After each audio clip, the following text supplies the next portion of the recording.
السلام عليكم ورحمة الله وبركاته. وعليكم السلام ورحمة الله.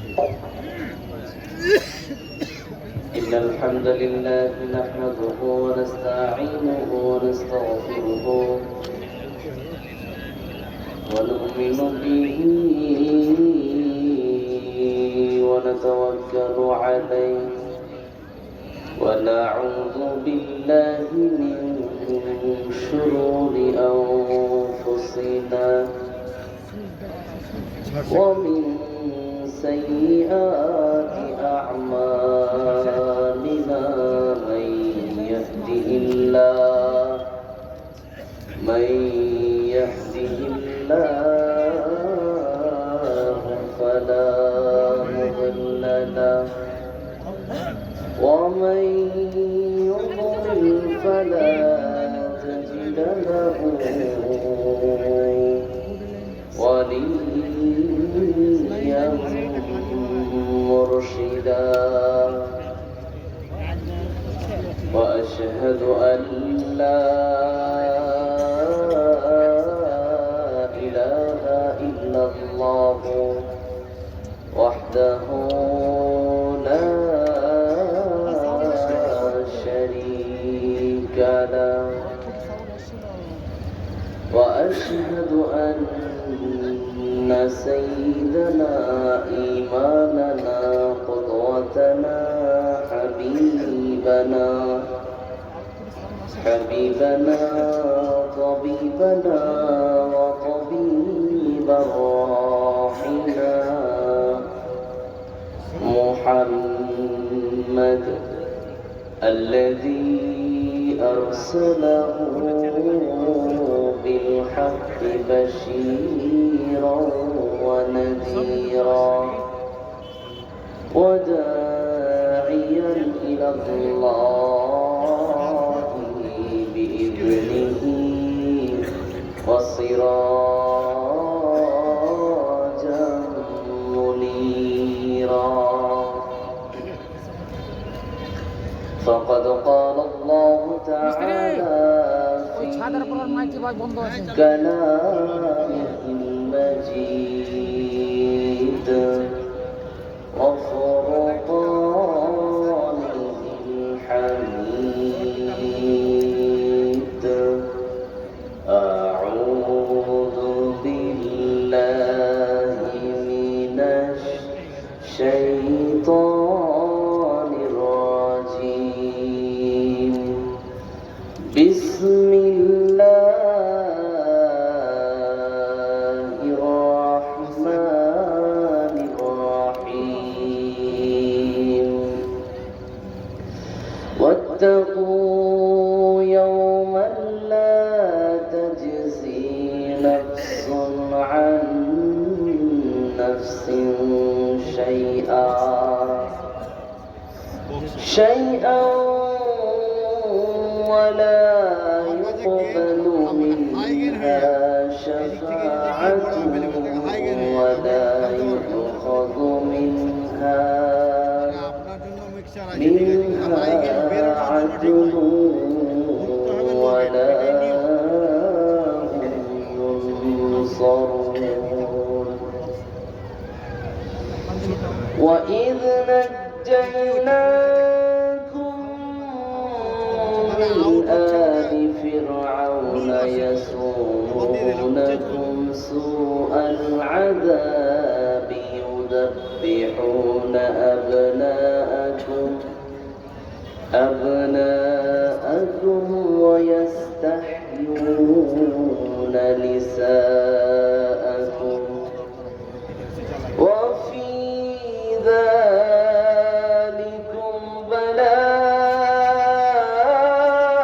بلاء من ربكم عظيم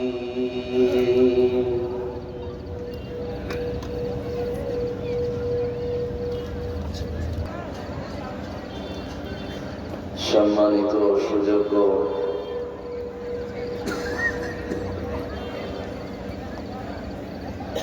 সভাপতি মহাশয়, সম্মুখে উপস্থিত শ্রদ্ধের স্নেহের সমবয়সের শ্রোতা মণ্ডলী, পর্দার অন্তরালে মা ও ভগ্নীগণ, প্রশংসা জ্ঞাপন করছি সেই আল্লাহর, যে আল্লাহ আমাদের সকলকে আজকে মাহফিলটাকে সুন্দরভাবে আয়োজন করার পরে কিছু কথা বলার ও শোনার জন্য আমাদের সকলকেই একত্রিত হওয়ার তৌফিক দিয়েছেন। আমরা সেই মাবুদের দরগাহে প্রশংসা জ্ঞাপন করে সকলেই আওয়াজ দিয়ে পড়ছি আলহামদুলিল্লাহ। অতঃপর অগণিত শান্তির ধারা দরুদ বর্ষিত হোক শেষ নবী মুহাম্মদুর রাসূলুল্লাহ সাল্লাল্লাহু আলাইহি ওয়াসাল্লামের প্রতি সকলেই পড়ছি আমিন। আপনাদের সম্মুখে পবিত্র কোরআনের সূরাতুল বাকারা থেকে মাত্র 2টি আয়াত তেলাওয়াত করেছি, 48 এবং 49। দুটি আয়াতকে সম্মুখে রেখে সংক্ষিপ্তে তাফসীর করে সংক্ষিপ্তে কিছু কথা বলে আজকের আলোচনা সংক্ষিপ্ত সময়ের মধ্যেই সমাপন করব ইনশাআল্লাহ তাআলা।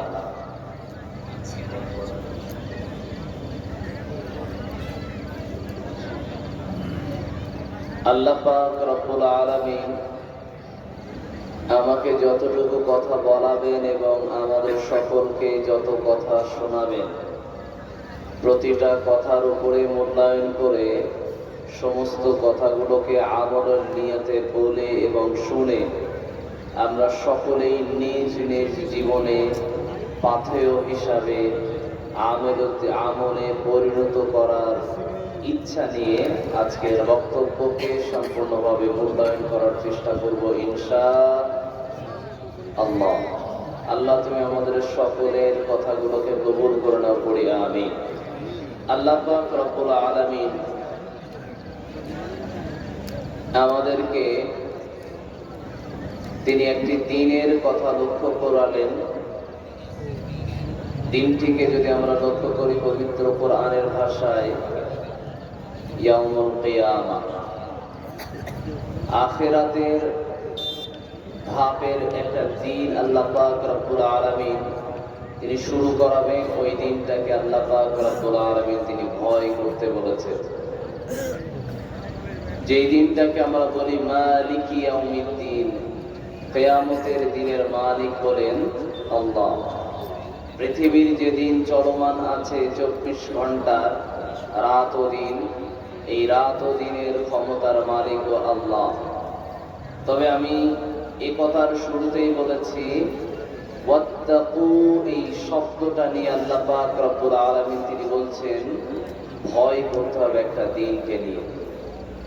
এবং আল্লাহ পাক রব্বুল আলামিন শুধু দিনকে বা আল্লাহর তৈরি করা সৃষ্টি ওই দিনটাকে আল্লাহ ভয় করতে বলছেন, বিষয়টা শুধুমাত্র এমন নয়। আল্লাহ পাক রব্বুল আলামিন তিনি ভয় করতে বলেছেন ইয়া আইয়ুহাল্লাযীনা আমানুত্তাকুল্লাহা হাক্কা তুকাতিহ। আল্লাহ পাক রব্বুল আলামিন তিনি তাকেও ভয় করতে বলেছেন যে আল্লাহর সত্তা এমন, ওই আল্লাহর সত্তাকে তোমরা ভয় করো, তোমরা যারা দাবি করো কি ঈমানদার। কতটা ভয় করো? হাক্কা তুকাতিহ, যতটা ভয় করা প্রয়োজন, যতটা ভয় করা দরকার। একটু সকলে খেয়াল করে শুনি, ভয় করা দরকার কতটা। ছোট্ট একটা উপমা দিয়ে বলি, আমরা যখন রাস্তাতে মেইন রোডে যখন আমরা যাতায়াত করি, চলাচল করি, আমরা রোডে মাঝে মধ্যে হাই রোডগুলোতে দেখতে পাই সিগন্যাল দেওয়া থাকে, রেড সিগন্যাল। কথা বলেন থাকে কি থাকে না? একটু কথা বলেন। থাকে। রেড সিগন্যাল মানে কি? ক্রস করে যেতে হবে না দাঁড়াতে হবে? তার মানে রেড সিগন্যাল আপনাকে হাত দেখিয়েছে যে থেমে যাও। এরপরে যখন গ্রিন সিগন্যাল দেওয়া হয়, সবুজ রঙের সিগন্যাল দেওয়া হয়, তখন তোমরা যেতে পারো, এখন পারমিশন আছে, অনুমতি আছে। আল্লাহ পাক রব্বুল আলামিন তাকে ভয় করতে বলেছেন ওই রকম ভাবে।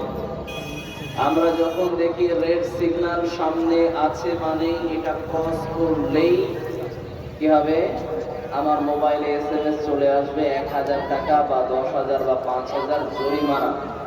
তো আমি রেড সিগন্যালকে ভয় করেছি হালকাভাবে না যথাযথ? কথা বলেন। পরিপূর্ণ ভয় করেছি রেড সিগন্যালকে, যে আমার জরিমানা আসবেই, তাতে সামনে পুলিশ থাক আর না থাক, রেড সিগন্যাল থাকলেই আমাকে কি করতে হবে? দাঁড়াতে হবে। ওই রেড সিগন্যালের কোন একটা সাইডে, ডানে বামে উপরে নিচে কোন একটা দিকে দেওয়া আছে একটি সিসিটিভি ক্যামেরা। এই ক্যামেরা এবং রেড সিগন্যাল দুটোকে দেখার পরে আমার পথের চলার গতি পরিবর্তন হয়ে গেছে। আল্লাহ পাক রব্বুল আলামিন তিনি আমার চলার পথ বদলানোর জন্য তিনি অনেক রেড সিগন্যাল দিয়েছেন। এই রেড সিগন্যালের ভিতরে আল্লাহ আমাকে বলছেন যে কি মদ পান করা স্পষ্ট হারাম, আল্লাহর রেড সিগন্যাল। 2, সুদ খাওয়া স্পষ্ট হারাম, আল্লাহর রেড সিগন্যাল। ব্যাংকের লোন নেওয়া স্পষ্ট হারাম, আল্লাহর সিগন্যাল। ব্যাংক থেকে বিভিন্ন রকম নাম দিয়ে সুদ গ্রহণ করে সেই সুদ ভক্ষণ করা, আপনি জানতে পেরেছেন, বুঝতে পেরেছেন, তারপরেও সেটাকে গ্রহণ করেছেন খাদ্য হিসাবে, স্পষ্ট হারাম। আপনি যখন আপনার ভিতরে ঢোকালেন, এর আগে আপনাকে রেড সিগন্যাল আল্লাহ দিয়েছিলেন। আল্লাহ পাক রব্বুল আলামিন ওইভাবে এই বিষয়গুলোকে ভয় করতে বলছেন, যেমন রেড সিগন্যাল দেখার পরে আমরা রাস্তাতে থেমে যাই, সামনে পুলিশ থাক আর না থাক, আল্লাহ পাক রব্বুল আলামিনের সিসিটিভি ক্যামেরা আপনার সাথেই বসানো আছে, কিরামান কাতিবিন। আল্লাহ পাক রব্বুল আলামিন সম্মানিত ফেরেশতা আপনার সঙ্গে লেখক হিসাবে রেখে দিয়েছেন। অতএব আমাকে আপনাকে সাবধানে থাকার প্রয়োজন। এই উদ্দেশ্যে বলছি, আল্লাহ বলছেন হাক্কা তুকাতি, আল্লাহকে ভয় করো, কিন্তু পরিপূর্ণরূপে ভয় করো, এবং অতক্ষণ পর্যন্ত মৃত্যুবরণ করো না যতক্ষণ না ওয়া আনতুম মুসলিমুন, যতক্ষণ না মুসলমান পরিপূর্ণ হয়। এই কথার অর্থ কি? মুসলমান সদা সর্বদাই প্রস্তুত থাকে মৃত্যুকে গ্রহণ করার জন্য। মুসলমান মৃত্যুকে কখনো ভয় পায় না। আবারও বলছি, মুসলমান মৃত্যুকে কখনো ভয় পায় না। বিধায় মুসলমানরা যে কোনো সময়ে নবীর ডাকে, নবীর আওয়াজে জিহাদের ময়দানে শামিল হওয়ার জন্য কোনোদিন কোনো সময় ইতস্তত বোধ করে নাই। আগামীতেও আমরা ইনশাআল্লাহ কোনো রকম ভাবে যদি খেলাফতের দ্বারাতে অথবা ইসলামী শরিয়া এর মাধ্যমে যদি আমাদের কোন রকম ভাবে জিহাদের ডাক আসে, আমরা অবশ্যই তাতে শামিল হব ইনশাআল্লাহ। আল্লাহ পাক রব্বুল আলামিন তিনি জানাচ্ছেন আমাদেরকে, তিনি জানাচ্ছেন ওয়াত্তাকু ইয়াওমান লা তাজজি নাফসুন আন নাফসিন শাইআ, ওই দিনকে ভয় করো যেই দিনে কোনো নফস কোনো নফসের কাজে আসবে না।